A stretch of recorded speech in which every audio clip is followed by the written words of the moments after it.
Hello and welcome to Racers Now for the usual Thursday night show with myself, Adam Smido Smith, and the best free tipster in the game. His name's SD. He's just had 2 out of 3 selections, winning yesterday and a place today. SD, how are you? I mean, for God's sake, I do hate people who do this. I'm fine, but we have had a losing day today, for fuck's sake. So let's not blow too much steam up my arse. We are still in profit for September there. Yeah, you're in profit for September. You was only slightly in profit for August, SD. I think you need to do much better this month. You was only 32.66 points in profit for August. And on the YouTube tips, every Thursday here on Racers Now, looking at the Saturday races, and most Mondays from an anti-post perspective, you're only 58 points up since we started the flat season in April. So please do better if you can. Well, yes, we'll try. We'll try. Okay. Feature of this weekend, SD, we already mentioned it earlier in the week, Haydock Sprint Cup. Mixed messages on the weather forecast, the going descriptions, etc. They initially looked to have missed most of the bad weather. There has been some sharp showers today in the area. 10 mil of rainfall was recorded in the week to to Thursday at 7 a.m. There has been some rain since then. I don't know how much. How's it looking at the moment? And they're about to get a cloudburst as I look out my window. There's a very, very dark cloud. I think it would be stretching it to say totally dry tomorrow, wouldn't it? But I think it's going to be dry-ish. Why are we changing colour? Good God. It looks better in blue, actually. That orange colour's so bloody shit, isn't it? Anyway, yeah, I think I don't expect much deviation from the going at the moment. I think slow side of good would just about cover it, wouldn't it? Yep, I think we're saying that on Monday, to be fair. The lack of massive amounts of rain has led to Commonwealth Cup winner Time for Sandals being declared for the Haydock Sprint Cup. That's the 3:35 on Saturday. There's actually 2 reserves for the race as we stand at the moment, SD. 19 declared for a maximum field of 17. A couple were supplemented on Monday. They've, of course, stood their ground. So, yeah, really quite an interesting field, big field. James Doyle is back in the saddle. He's had a couple of rides this week at the quieter meetings, but he's going to be back for Lazat, who's the 2-1 favourite, probably the class act here in this Sprint Cup. And they also have the current, although he might not be there come 3:35 Saturday, they've got the current second fav, have Wafnan in kind of blue, that has been more out than in this year, but he might be coming to the boil at the right time. And they've also got Flora of Bermuda in there as well. You didn't have want to win it, don't they? They do. You didn't have an anti-post selection earlier in the week, SD, for good reason. So who is your day of race selection for the Sprint Cup? I think, if you will, sorry, this iPad is absolutely cacked tonight, so I'm sort of ad-libbing a bit. Read the going stick reading because it's pertinent. It's very pertinent. It's that pertinent. I don't think Lazat is that well drawn in 10. I think if you're single figures, you might as well forget it. You can forget Time of Sandals. It's going to be a hell of a lot quicker on the stand side. I think Flora Bermuda probably should have won this last year. She should, and I think she can make recompense today. I think she's got a fairly good draw. She needs to break better. She's tricky, but I think she's worth playing. So SD referring to there the update from Haydock Park as of Thursday morning at 7:14. Going stick readings. The centre was the inside rail was 6.8. The centre is 7.4. Yep, low draw. So low draw. Far rail 6.8. Middle 7.4, and the outside, i.e. the high draws, near side rail, 7.9. So 6.8 on the inside, 7.9 on the outside. That is a stark difference, is it not, SD? I think it's enough to determine the outcome of the race. Yes, I think that is very fairly. So Lazat drawn in 10 down the middle. The likes of King Kind of Blue drawn 19 on the faster side, according to that going stick reading this morning. On the opposite end of the scale, Time for Sandals, who's in there at 8-1, second, third favourite at the moment, drawn in stall 2, very much on the wrong side of those going stick readings. I wouldn't back Kind of Blue with sterling money. If you look back at the last meeting at Haydock, it's important to emphasise there are 2 sprint tracks at Haydock. This will be the first one run on Saturday this week. The last time there was a sprint on that track, there was a group of about 4 and they finished 5 lengths clear stand side. It's that stark. So the my conclusion is you need to be drawn high, very high. In fact, I think if you've got a single figure draw, if it were my horse, I wouldn't run. What's the reasoning behind that, SD? Is it luck? Is it overwatering? Well, I did speak to Dan Cooper about this, and fair play to him. A lot of clerks would not be as transparent as Dan has been about this. Oh, they'll probably say that the going stick is broke. Yes, because we've heard it. So that's the first thing. And it's just to do with how the water's lied, apparently. Now, look, I don't know. I am not an agronomist, but clearly they're based on the going stick readings, which were accurate the last time they raced on this track. There is a massive stand side bias, and that you have to play the race like that. If I implore you, go and watch the sprint handicap on Sunday Series Day, where Spring is Sprung won. There will be no better visual evidence than that. Yeah, and there was similar readings. There was a similar deviation across the course. So what I'm saying is, it's ceteris paribus. Yep, I put up no half measures anti-post earlier in the week. He's drawn 14. I think that'll do on the basis of what SD has described. The one I picked out earlier today, before I got onto the going stick readings and the draw, etc., was James's Delight, who is a big price in here at 28 to 1. I'm double dipping. He's taking a risk on given what SD has said about the draw. But I mean, this horse clearly doesn't want quick ground, summer quick ground. That's why he's not been seen since the 24th of May, when he was the last over in the Curragh, winning a week Group 2 there. Let's have it right. But I just think James's Delight has always been campaigned as a good horse by Clive Cox, who knows his way around a sprinter. He knows his way around this race. And he just strikes me, James's Delight, as a 4-year-old with plenty of upside and improve.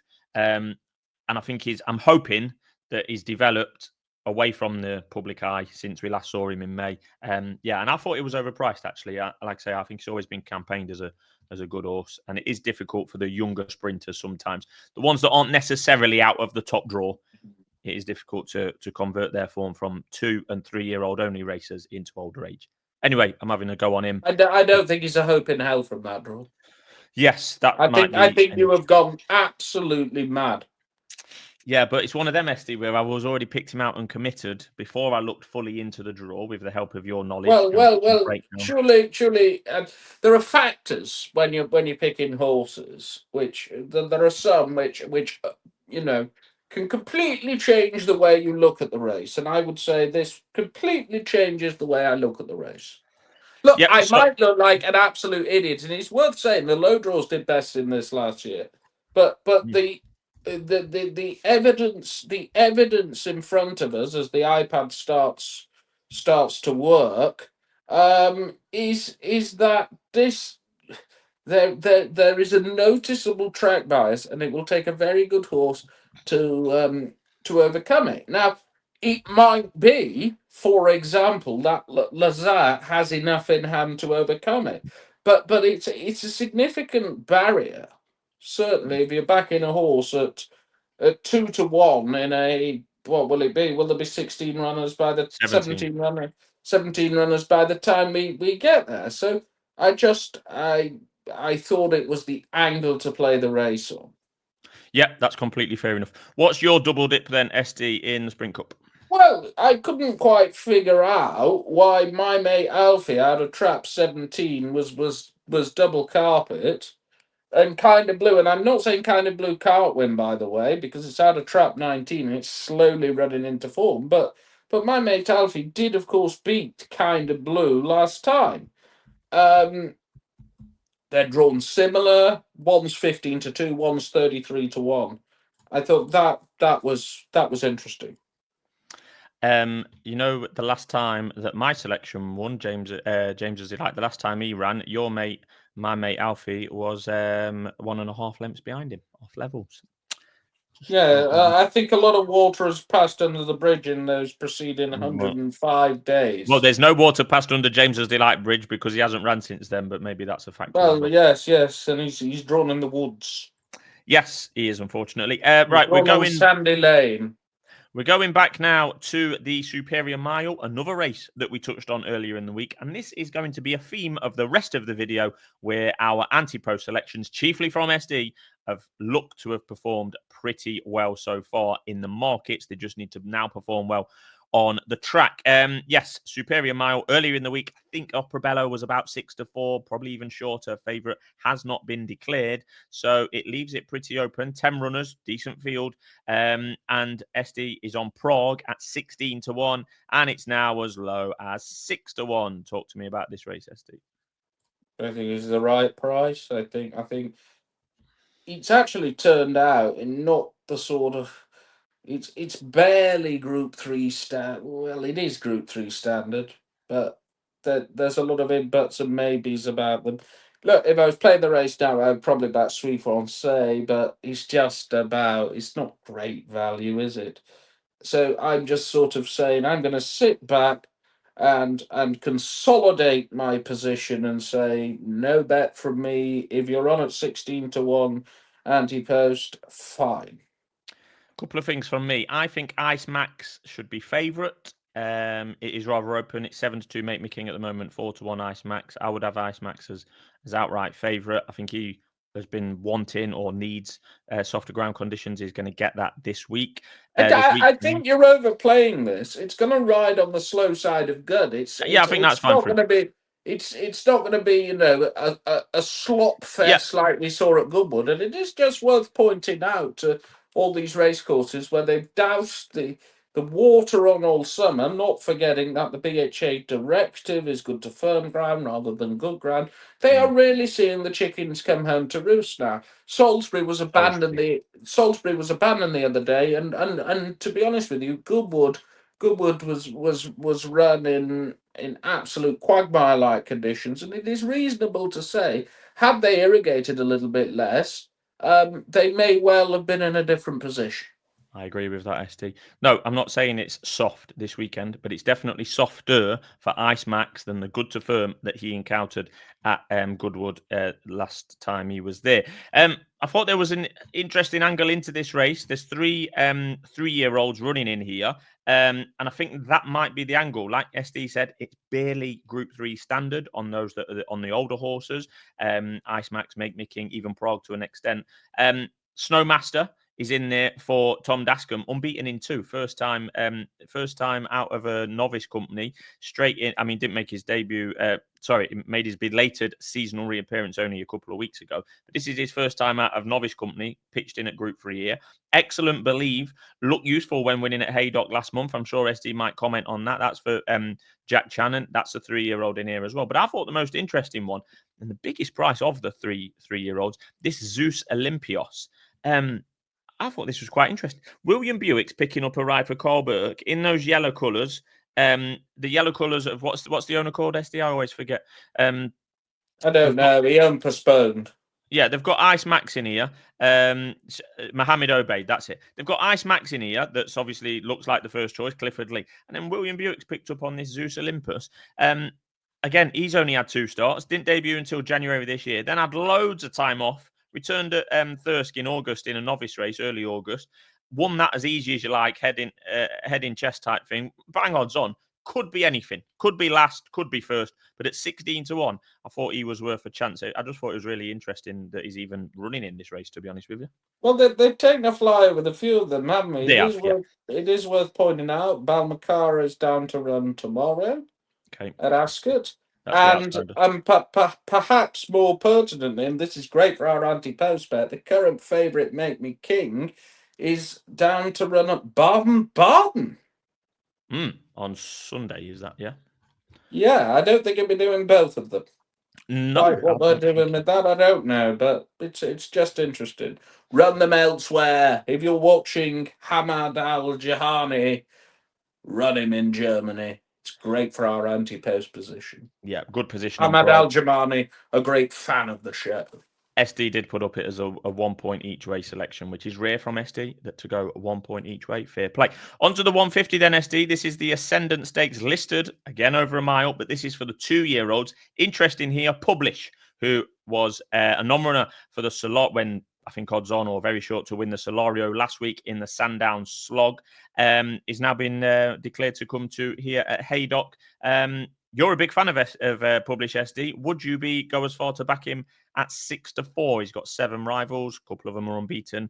Usual story type thing.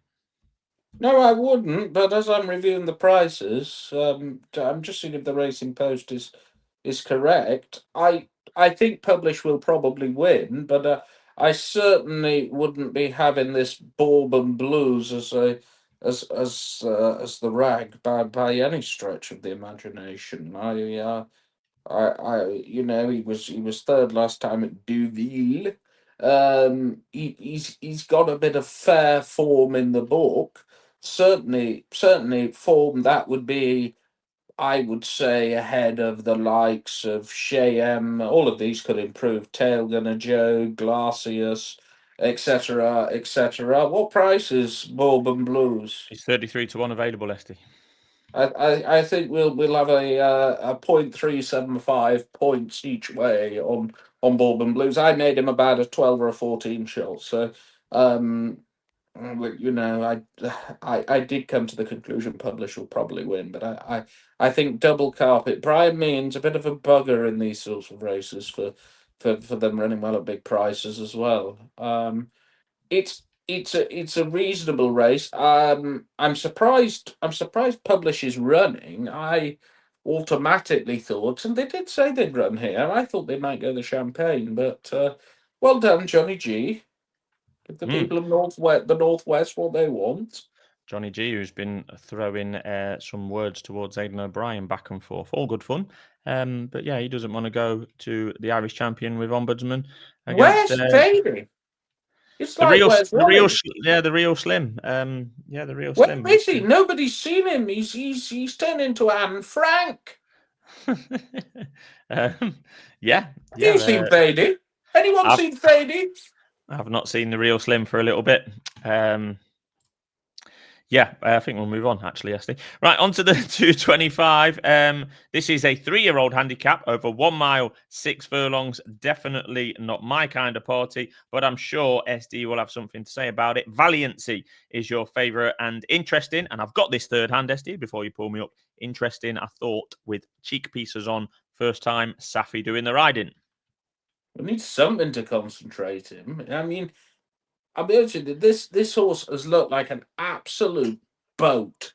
He needs a hell of a lot of work. He probably wanted to piss down. I think he needs 3 miles 6 furlongs rather than 1 mile 6 furlongs. He really he wouldn't be for me, you know. I just think he's hard work. The pieces they might work the Oracle, but they're gonna bloody well need to. He looked lethargic last time. He looked like you at the end of you said to me you've just been in the shower. I said you look ill. He looked like that. He looked dreadful. Dreadful. This is a horse that didn't debut until May this year, had already been gelded before he debuted, and like you say, has looked a bit boatish, and now the cheek pieces go on. I think 4-1 the field worth taking on.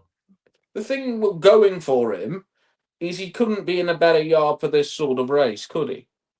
Correct. Do you know what I mean? You could almost picture him running well. But, right, what are you backing then? Well, just a second. The iPad's frozen. Flash it on the screen. Fantasy World, you're backing. Fantasy World. It's Andrew Balding. Is it running? It looks like it's running to me, sir. Well, it's greyed out on the Racing Post. That was all. Well, they've got no idea what they're talking about. Well, 5th in the Melrose last time. You know, has been steadily progressive before that. Certainly won't mind ground on the slower side of good. I think he's basically going the right way. He's at the right end of the weight, and I just thought he had a hell of a lot going for him for Monsieur Balding. Yep, He was and he was he was my pick in what is a very open race. But I'm like you. I'm thinking, wow, this jolly. You know what? If he's trading 25 round the bend, I might back him because he could well be trading at 25 round the bend. He needs to just wake up.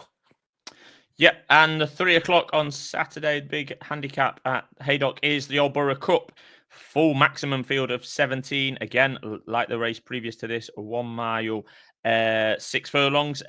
I was going to back one in this SD, and it's Contacto for me. I just think it's about time this horse showed himself to be a good horse. Would appreciate the softer side of good that I think we're going to get. I think the drop down in trip will suit him as well. He won on this day last year, the previous race we just spoke about over course and distance. I thought he was overpriced at 16-1. So, yeah, I'm going to be with Contacto. Nicola Do you Curry. like the jockey? I was just going to come on to that. Nicola Curry picking up a ride for Andrew Balding. There's nothing I can do about that at the moment. But Andrew's got a horse that you put up in the last race for Safi Osborne. Nicola Curry doing the I ride knew again. I'd rather have on. Yeah, that's fair point. Well, we're going to find out, SD. Maybe that's factored into the price. But I thought his first run this season was that of a horse that was going to come on massively for the run, looked like a potential 4-year-old going places after a productive 3-year-old campaign. Hasn't really built on that, I'll be honest. But his last 2 races, his last 3 races, I think have been over probably too far. Dropping back down here to 14 furlongs, I think will suit him. Slower side are good. Hopefully, Nicola can put her best foot forward. Well, yes. It's an open race, isn't it? It is. I just thought Night Breeze might come a bit forward for running in one of those bloody dog races on Sugar Cup Day. There was no pace at all that day. He had a jockey on who is certainly an experience around the track, and he wasn't seen. Which horse we're talking about? Dramatic Star Oh, I was going wasn't to say seen yes. to best advantage as a result. I'm well aware Willie Haggis has a favourite here, Reverend. He does, You yeah. know, it's I'd have expected it's more from him this year as well. I know he won last time out, the Reverend, but yeah, and he won what in effect was a Mickey Mouse race around Ripon, and for the privilege has been put up £4. I just thought Dramatic Star may just improve a little bit more, A for the run and B for a well run race, and I thought double figures with them offering these sexy place terms was fair enough. yep, fair enough. Right, we're going to go off to Kempton now, Westy. I'll just make a note on the 135. That's where Kalpana runs. I've put her up for the Arc. I still fancy her for the Arc. She does run in this opener here, the September Stakes. We said earlier in the week, Enables ran here before. Crystal Oceans won it before, I think. But you wouldn't call this a penalty kick. She is 4-7, but Gio Velotto is officially rated 120. Philly's allowance and all that, I know. But Gio Velotto is no joke. So no betting angle in the race. But I did think that was worth commenting that although he has become a little bit of a globetrotter, and we've only seen him once on UK soil this year, Gia Velotto is no joke there. So I thought that was a decent race for Kalpana. And it was She'll piss him, but hopefully, she's not good hopefully. enough to win an arc. So there you are.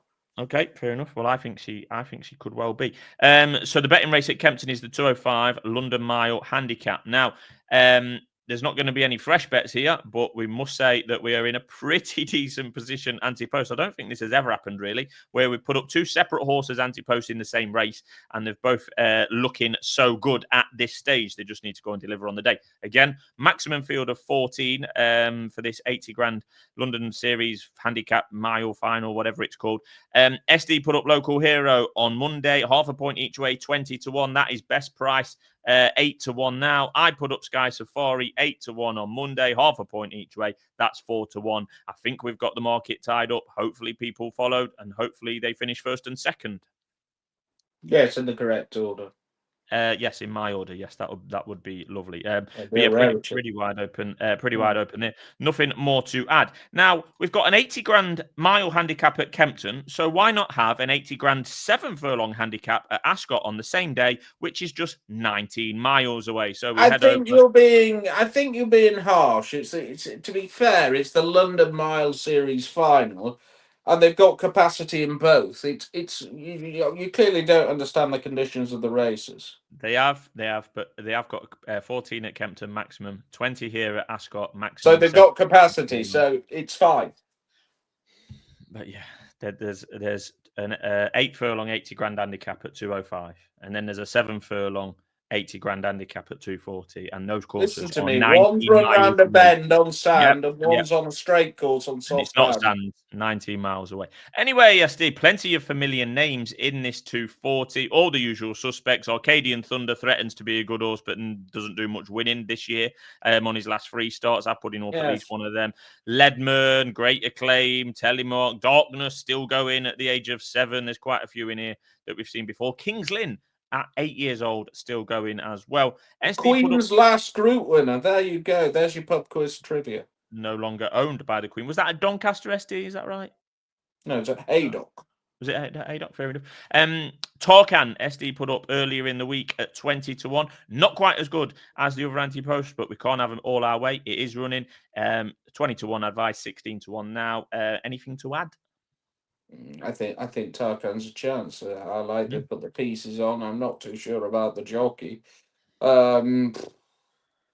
It's as we expected. It'll be soft ground.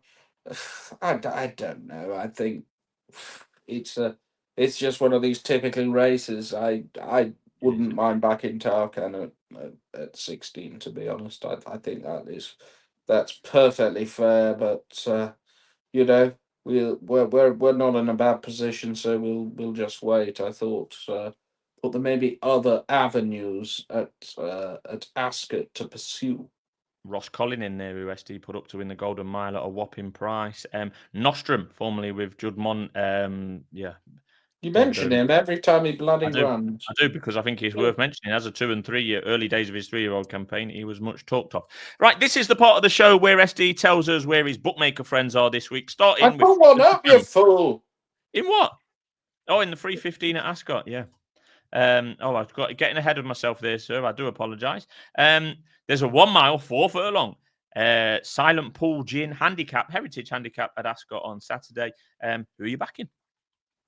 Well, I thought Too Soon was moderately interesting under conditions that he's not had since his 2-year-old days, i.e., soft ground, and on that alone he was interested. He was only beaten 7 lengths behind Karma's, who's pretty prominent for the Ledger, back here at the Royal meeting. He's run twice here before. He's run well on each occasion.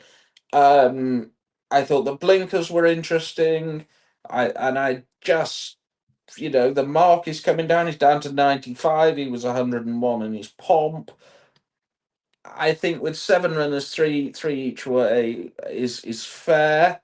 And I'll have a very small bet on him. Okay, fair enough. Well, I did go too soon in my connection. Not like you. The final part of the show. SD, friend of the channel update, please. Well, I've had a 25-minute conversation. I'll tell you off air what about in the Great. with him from Sedgwick tonight. He got filled in on one, so he's unfortunately friend of the channel has lost on the evening, but he will be at Haydock on Saturday in a professional bookmaking capacity. And I'm sure he'll be in a fantastic mood as usual. Yep. Service with a smile, no card, call out the numbers, not names, etc. Right, yes, where were no you this coppers, weekend? don't expect any change. I'm at Haydock. I'll be at York on Sunday as well. Yep, York Sunday. That's on ITV as well. A couple of races is there on ITV? I think they're all on Trials. It's a Sunday series day. Arc Trials Day on Sunday as well, SD. I'm Plenty not to interested. look forward to there. And the Punters panel will be back on oddsnow.com tomorrow with some familiar faces, led, of course, by the star of the show, SD. Any closing In fact, comments? just in Oh, the yes. comments. Yes, Let's go on. just Let's get him going. so here we are. I mean, Yeah. the punters panel exists. It's available through the fantastic Odds Now website, Yes. which apparently they've spent a fortune on. Not quite sure why. It still gives you the same information, and apparently I should be writing essays on every race. And last week it said, "Do you have anti-post bets? Do you have any anti-post bets?" And I just replied, "No, because I don't currently have any anti-post bets." Now, according to our great lead host, I should have written something a little bit more, but I prefer to be succinct and not talk bollocks. Oh, you've forgotten, haven't you? We've got a competition. Yes, but I did send you a message on this earlier, SD, and you didn't Oh, reply. I'll So decide what we do with it, given friend of the show, Gary Bithell, has kindly donated not one, not two, not three, four, a quartet of tickets for the St. Ledger next week at Doncaster. So yeah, what we will do is you've all got you no need to idea. You're do making this is up as you go along. in the comments say which one of us you prefer, and we will choose a winner at random, providing you put me. So comment in this video. Yes. Any comment will be entered into the prize draw, and we'll pick a winner on before we go live on Monday night's show. We'll announce the winner at random, and you're going to get 4 tickets. I'm guessing they're going to be email tickets, SD, or e-tickets. Well, I Digital. bloody well hope they're email tickets, because I ain't doing meet and greet. I'm at the Ledger next week. You could catch me actually in the fan cave zone. So do come and see me in person. So that's Just 4 looking tickets ahead to the Saturday. 4 tickets Saturday, 4 Doncaster. tickets for Ledger Day on Saturday. Sort of prize money can't buy. Well, it can. Let's just hope that loser Keir Starmer isn't there, because we could all collectively boo him together with his absolutely atrocious deputy prime minister who can't pay the correct tax. So it's the Ledger next week. That's interesting. I'll be there on Saturday. Are you there, sir? No, Friday. Oh, you're there Friday. Of course, you can't do the main days. And I'll of course be at I mean, Musselburgh next can't do the Sunday. main days. Yeah, can't do the main days. No, not I'll as be at joyous. Go Musselburgh next Sunday. Has anything happened in the news? Oh, yes, there has. Hilson, that's very interesting. The horse that was questionably ridden at Worcester a couple of years ago. I think, has the trainer been charged and someone else been charged with it? I've got no idea, mate. I honestly don't know. Yes, yeah. Well, you need to have your finger on the pulse. We'll of course be back tomorrow morning with the daily tips Yep. from Haydock, and I don't know where else is racing tomorrow. Get to do Right, the form. you're just withering on a bit now, SD. Right, we'll call it a day there. All the winners will be in the description as usual. Thank you very much.